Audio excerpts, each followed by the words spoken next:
কুসুম দোলা কুসুম দোলা।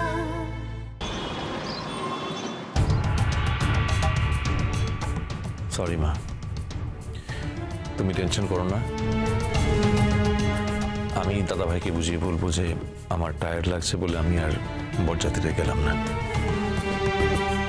শরীর ভালো নেই? কি হয়েছে তোর? বল না, বল, আমাকে খুলে বল।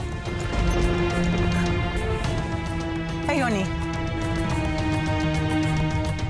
আমি একটা কথা কিন্তু পরিষ্কার বলে দিচ্ছি, এই যে এবার বাচ্চার বিয়ে হবে, তারপরে যে তুমি ওই সমাজ সেবা করতে বেরিয়ে যাবে, এদিকে একবারও আসবে না, তা কিন্তু এবার হবে না।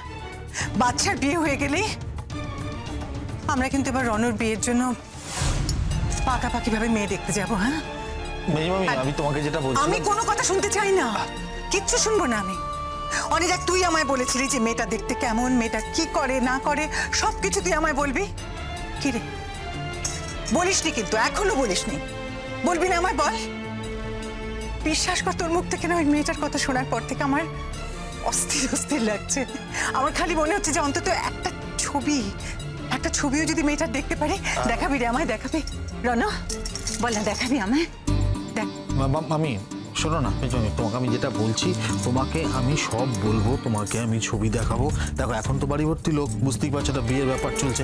আর আচ্ছা কি ব্যাপার বলো তো, তুমি সাজবে গুজবে না? নিজে তো বরযাত্রী যাবে, নিজে সাজনি যাও কি সুন্দর করে? না না, আমি সাজবো।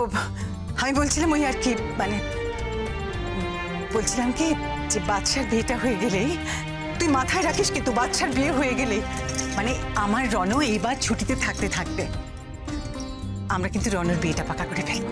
কেন তখন থেকে অবান্তর কথা বলছো বলো তো মা?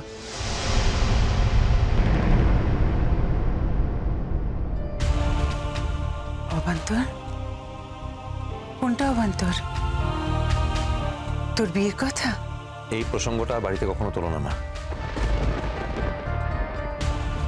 কিন্তু তুই তো মাত্র কালকেই আমাকে বললি তোর বিয়ের ব্যাপারে। কাল আর আজকের মধ্যে অনেক পার্থক্য আছে মা।